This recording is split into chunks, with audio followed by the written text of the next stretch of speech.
उम्र से तो बड़े वृद्ध थे, लेकिन तपस्या के कारण वो बच्चों जैसे लगते थे। किशोर वय के, कुमार वय के थे।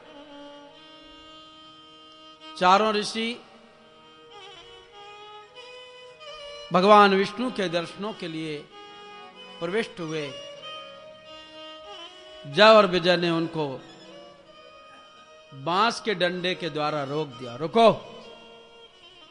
हम खड़े हैं, दिखता नहीं, कहां जा रहे हो? सनक सनंदन ने कहा, अये दुष्टात्मा, भगवान के मंदिर में जाने से रोकता है।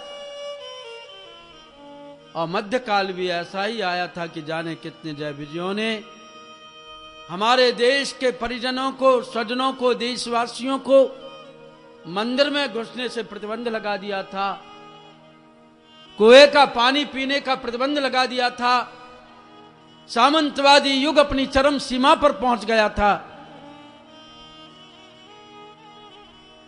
और इस भेद दृष्टि ने हमारे देश के टुकड़े टुकड़े करा दिए। जब बाबर इस देश में आया तो राणा सांगा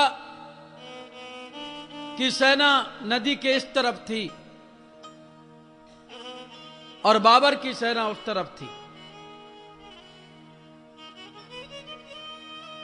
बाबर ने देखा कि जगह जगह से धुआं निकल रहा है, जासूसों को भेजा, मालूम करो ये राजपूतों के शिविर में अलग अलग धुआं कैसे निकल रहा है। तो राजपूत का वेश बना करके एक मुस्लिम गया और उसने देखा कि इन सब लोगों का खाना अलग अलग बन रहा है। बस बाबर ने कमजोरी पकड़ ली। जो एक रसोई में नहीं खा सकते हैं उनको आराम से जीता जा सकता है। और बंधुओं, इस भेद दृष्टि ने इस देश को शकों के द्वारा, हूणों के द्वारा और मुगलों के द्वारा, विदेशियों के द्वारा, ब्रिटेन के द्वारा गुलाम बना दिया गया। शांति कुंज आश्रम में कौन किसके साथ बैठा है, कौन अमीर है, कौन गरीब है, कौन ऊंची जाति वाला है, कौन नीची जाति वाला है, कौन शिक्षित है, कौन अशिक्षित है, कौन अपना है, कौन पराया है, यहां ऐसा नहीं होता। बड़े से बड़ा मिनिस्टर भी अपने हाथ से अपनी थाली साफ करता है और छोटे से छोटा चपरासी भी अपने हाथ से अपनी थाली साफ करता है। भेद दृष्टि। और माया कोई राक्षसनी नहीं, कोई पिशाचनी नहीं, कोई डाकनी नहीं, बल्कि माया क्या है? मैं हरु मोर तोरते माया, मैं हरु तोरते माया, जेहि बस कीन्हु जीवन काया,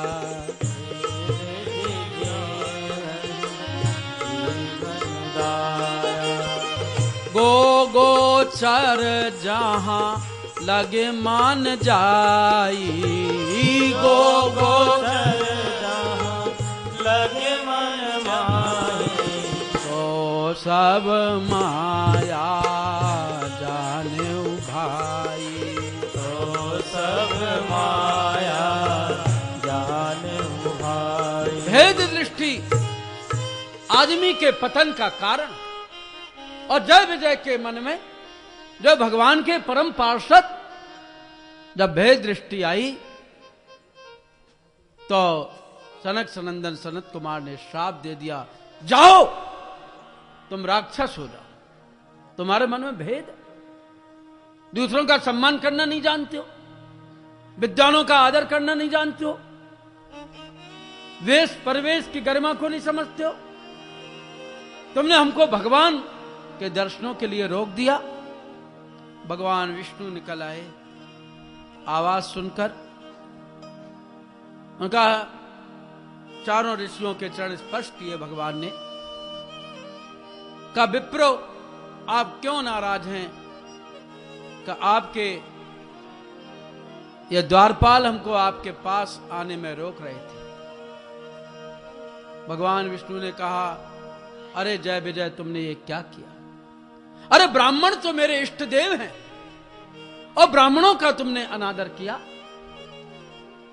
विप्र का चरण तो मैं अपने वक्ष पर हमेशा धारण किए रहता हूं। कौन विप्र, कौन ब्राह्मण? ब्रह्म जाने ते ब्राह्मण। ब्रह्म जानते नहीं, वेद पढ़ते नहीं और हैं चतुर्वेदी।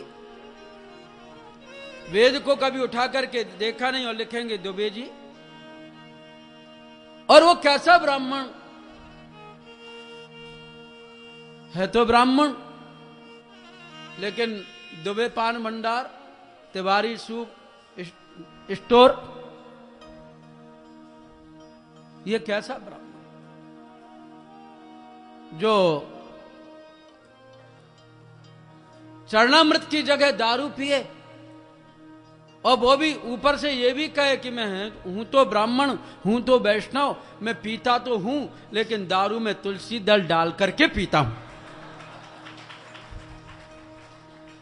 तो फिर कैसा ब्राह्मण?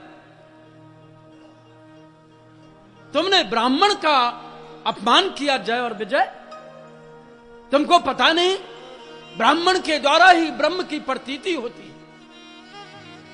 बंदौ प्रथम महीसुर चरना, मोह जनित संशय सब हरना। जो सारे संसार का मोह जन्य अज्ञान को दूर कर दे, अपने वेदांत दर्शन के द्वारा उसको ब्राह्मण कहा गया। और तुमने ऐसे वेदज्ञों का, ऐसे तपोनिष्ठों का, ऐसे वेद मूर्तियों का अपमान किया। अब तुमको फल भोगना होगा। बंधुओं, हम धन वैभव, यश, जय विजय को प्राप्त करके भगवान के मार्ग को, गुरु के मार्ग को ना भूलें, क्योंकि धन से बड़ा धर्म होता है। जब धर्म को भूल जाते हैं तो फिर जय विजय से हमको धनों में मदोन्मत्त हिरण्याक्ष बनना पड़ता है। इसे धन वैभव में ना डूबें बल्कि भगवान की भक्ति में डूबें, जैसा कहा गया है।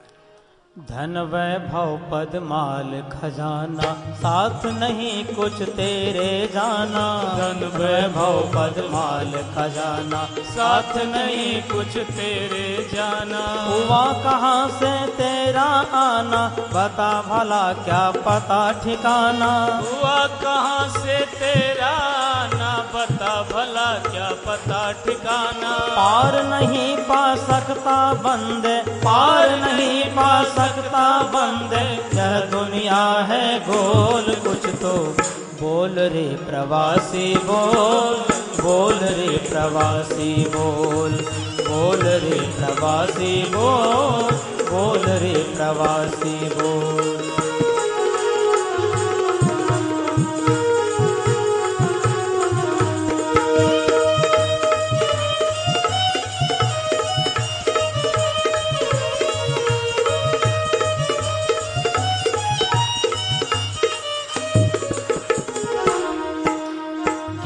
कमाले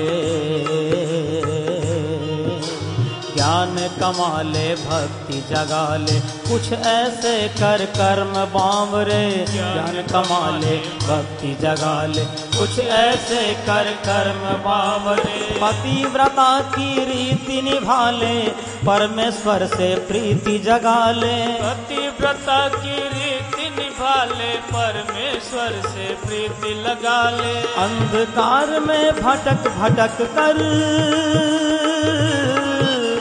अंधकार में भटक भटक कर, करकट नहीं टटोल। कुछ तो बोल रे प्रवासी बोल।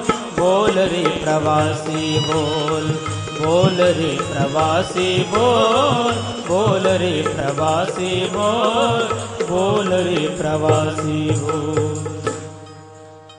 आज हमको अपने जीवन का बोध करना, जीवन की पहचान करना बहुत आवश्यक है। नहीं तो हम पग पग पर गलतियां करते जाते हैं और गलतियों के परिणाम स्वरूप ही हमारे गुण कर्म स्वभाव में असुरत्व आ जाता है। जय और विजय ने गलती की, परिणाम यह हुआ कि उनको श्राप लगा और कश्यप जो महान ऋषि हैं, सप्त ऋषियों में जिनकी गणना है, उनकी 2 पत्नियां हैं, एक दिति एक अदिति। दिति के दैत्य हुए हैं और अदिति के पुत्र देवता हैं। एक बार कश्यप ऋषि की बड़ी पत्नी दिति ने कहा कि मुझको संतान की अभिलाषा है, मैं सौत की संतानों की वृद्धि देख करके दुखी हूं, आप मुझे संतान प्रदान कीजिए। कश्यप ने कहा मैं अभी विशेष अनुष्ठान में हूं। कहा नहीं नहीं, मुझे तो संतान की इच्छा है और असमय में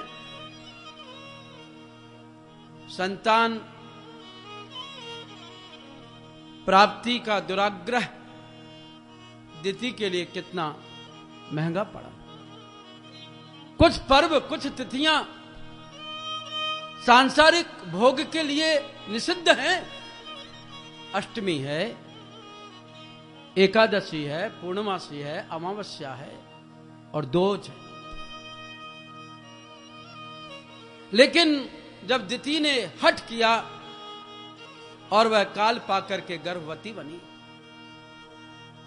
तो उसके गर्भ में 2 पुत्र पनपने लगे और जब उन पुत्रों के जन्म का समय हुआ तो सारी धरती में अंधकार छा गया। माता पिता को संयम का, ब्रह्मचर्य का कितना ध्यान रखना पड़ता है। आज भी तो अंधकार छाया है संसार में। कौन से मां बाप हैं जो सुखी होकर के ये कहें कि मेरा बेटा तो बहुत अच्छा है। नौकरी लग जाने को हम अच्छा कहते हैं। अगर किसी से पूछो तो बाप बड़ा प्रसन्न होकर के कहता है कि मेरा बेटा तो इंजीनियर बन गया और अमेरिका चला गया और जापान चला गया और ऑस्ट्रेलिया में है और इंग्लैंड में है। हमको कहकर के खुशी होती है। लेकिन हमारी दृष्टि हिरण्याक्ष की दृष्टि है। हिरण्याक्ष का अभी प्रसंग निकलेगा कि हिरण्याक्ष का मतलब क्या है। हमारी दृष्टि हिरण्याक्ष की दृष्टि बन गई। एक भाई से पूछा कि आपके कितने लड़के हैं? उन्होंने कहा 4 हैं। क्या क्या करते हैं? एक डॉक्टर है साहब, उसने अपनी नर्सिंग होम खोल रखी है बीच सिटी में और 200-400 मरीज रहते हैं और कुछ पूछो मत, 1000 रुपए फीस लेता है। बहुत बड़ा डॉक्टर है। अच्छा, एक वकील है, काले को सफेद, सफेद को काला करता है और मुकदमों वालों की भीड़ लगी रहती है। उसने भी बड़ी आलीशान कोठी बनवा ली है। अच्छा, और एक प्रोफेसर है, कॉलेज जाता है लेकिन ट्यूशन के सीजन में इतनी ट्यूशन करता है कि 3 महीने में वो 5 लाख कमा लेता है। और चौथा तो क्या करे साहब, गायत्री परिवार वालों के चक्कर में पड़ गया और पीले कपड़े पहन करके, दुपट्टा डाल करके दीप यज्ञ कराता फिरता है और कुछ नहीं करता। जो सब कुछ करता है वो कुछ नहीं करता। आदमी का दृष्टि कौन कैसा होता चला जा रहा है। आज सब केवल उसी को देखते हैं, धर्म को कोई नहीं देखता। धन पर सबकी नजर है और अंधकार है सारी दुनिया में। क्योंकि हर आदमी कहता है क्या पता साहब, हमारे घर में तो जाने कौन सा डांकी पैदा हो गया, कौन सा भूत पलित आ गया। अरे साहब, वो हमारा बच्चा हमारा कहना ही नहीं मानता। इसमें बच्चों की गलती है कि नहीं मैं नहीं कह सकता, लेकिन मां बाप की ज्यादा गलती है। हिरण्याक्ष के जन्म का समय हुआ तो उस समय सारी धरती, आकाश, अंतरिक्ष अंधकार से ढक गए। अनेक प्रकार के उत्पात होने लगे। पर्वतों में भूचाल आने लगा, पहाड़ टूटने लगे, वृक्ष गिरने लगे, नदियां खोलने लगी, बिजलियां कड़कने लगी, उल्काएं बरसने लगी, उच्छल तारे टूटने लगे। उल्लू, गधे और श्रृगाल तरह तरह की कुनाद करने लगे। हाथी और गौओं की आंखों से आंसू निकलने लगे। गाय के थनों में से दूध की जगह खून टपकने लगा। देवताओं की प्रस्तर मूर्तियां अपने आप हिलने लगी। सूर्य और चंद्रमा बिना योग के राहु के, केतु के मुंह में जाने लगे और गीदड़, श्रृगालियां गांव के भीतर आकर के बड़ा ही बीभत्स शब्द करने लगे। चारों तरफ बड़ा अंधकार छा गया। हिरण्याक्ष बड़ा भाई पैदा हुआ और उसी के साथ में हिरण्यकश्यप भी पैदा हुआ। हिरण्याक्ष कौन? जिसकी आंखें दूर से और पास से सोने जैसी दिखाई दे, पीली पीली चमकती हुई, स्वर्ण जैसी चमकती हुई आंखें, वो हिरण्याक्ष। या फिर मैं ये कहूं कि जिसकी आंखों में सोना ही सोना बसे, वो हिरण्याक्ष। और ये हिरण्य, ये सोना कितना अनर्थ कराता है। हिरण्याक्ष सोने की आंख, हिरण्य नगर सोने की लंका, हिरण्य मृग सोने का मृग। और फिर ये तो ठीक है, लेकिन जो नाक में लटकाए रहते हैं, कान में लटकाए रहते हैं, हाथों में पहने रहते हैं, गले में लटकाए रहते हैं, जिस सोने में कलयुग का निवास है, उस सोने का क्या करें? सोना सौभाग्य का भी प्रतीक है, विभूति का भी प्रतीक है, वैभव का भी प्रतीक है, मैं ये नहीं कहता, लेकिन सोने में कलयुग का भी तो निवास है। और रावण क्यों इतना अत्याचार करता था? क्योंकि बंधुओं, उसके पास में सोने की लंका थी।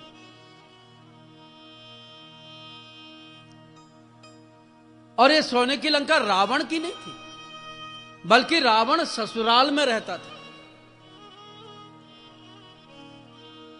रावण के ससुर 3 भाई थे, जिनको आप सभी जानते हैं, माली, सुमाली और माल्यवंत। माल्यवंत ने अपने बड़े भाई मायावी से मिलकर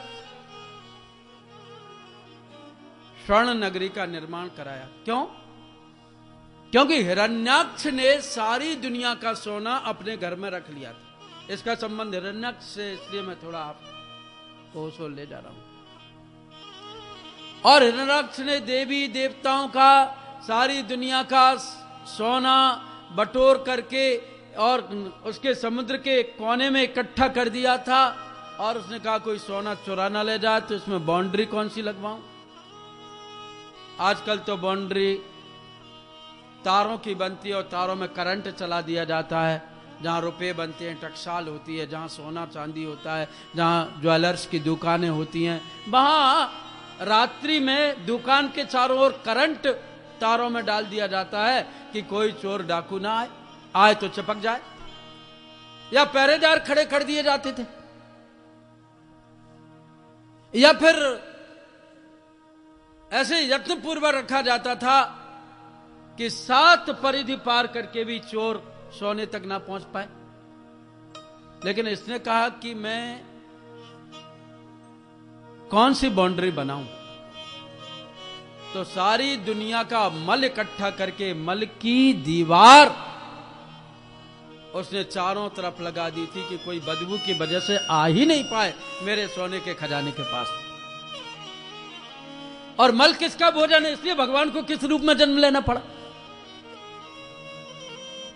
आप सब समझदार विज्ञ महापुरुष यहां पर बैठे, कारण क्या था? तो उसने ऐसी दीवार बना दी थी कि कोई लांग भी ना पाए, कोई उधर आ भी नहीं पाए, देख भी नहीं सके उसको। क्योंकि गाय का गोबर पड़ा हो तो आदमी बड़े प्यार से उठा करके उसको घर ले आएगा, उससे घर लीपेगा, कंडा बना लेगा, चूल्हे में आग का काम करेगा। लेकिन मनुष्य का पड़ा तो ऐसा करके इधर से निकल जाएगा, आदमी वहां पहुंच भी नहीं सकता। कितना चालाक था हिरण्याक्ष। उसने कहा मुझे ऐसा यत्न करना चाहिए, लेकिन उसने राक्षसों को सोना दिया। तो माल्यवंत भी रिश्तेदार था हिरण्याक्ष का, तो कहा भाई मुझे भी कुछ सोना दे दो। कहा कितना दे दूं? 1 तोला, 2 तोला, 10 तोला, 1 किलो, 2 किलो, 5 किलो। कहा भाई इतना तो दे दो कि कम से कम एक नगर बन जाए सोने का।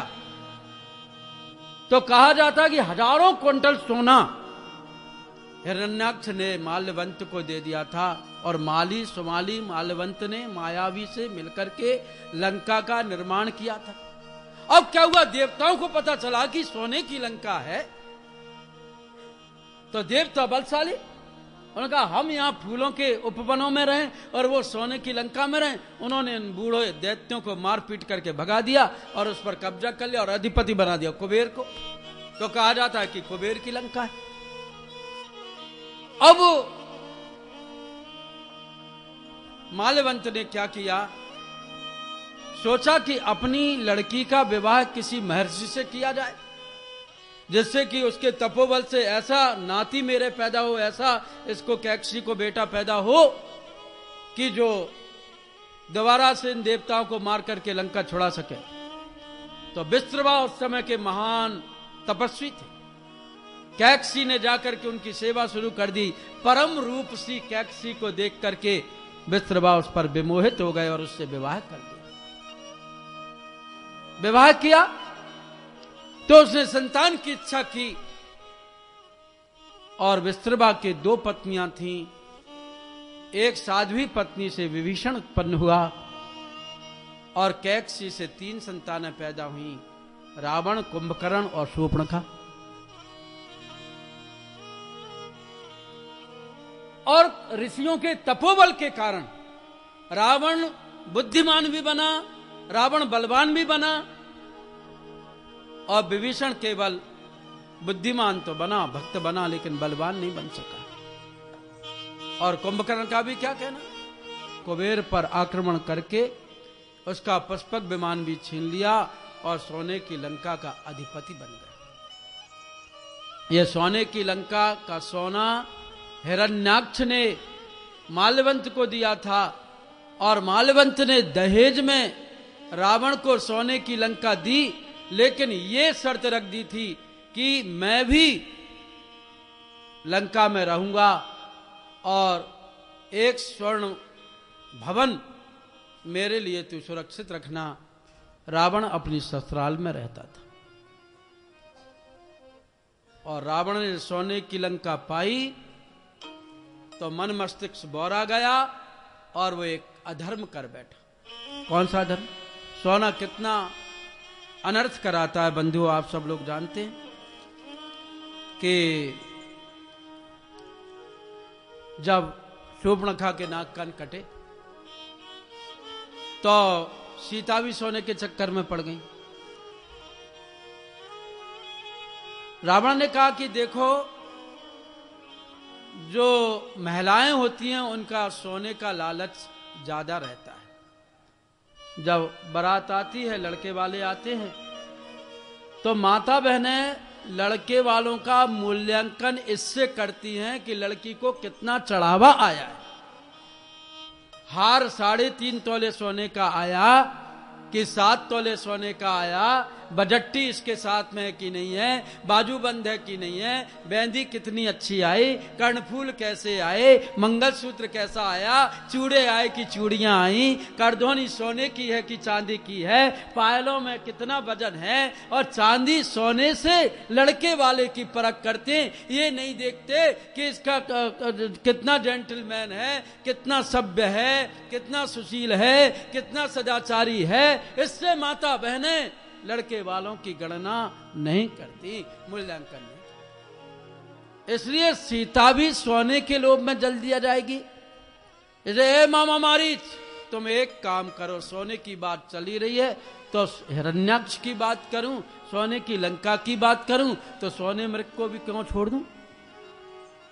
दस्कंदर ने जाकर के मारीच से कहा, हो कपट मृग तुम छलकारी, हो कपट मृग तुम छलकारी, जही विधि हरे आनहु नृपनारी, जही विधि हरे आनहु नृपनारी, तही बन निकट दशानन गयऊ, तही बन निकट दशानन गयऊ, तब मारीच कपट मृग भयऊ, तब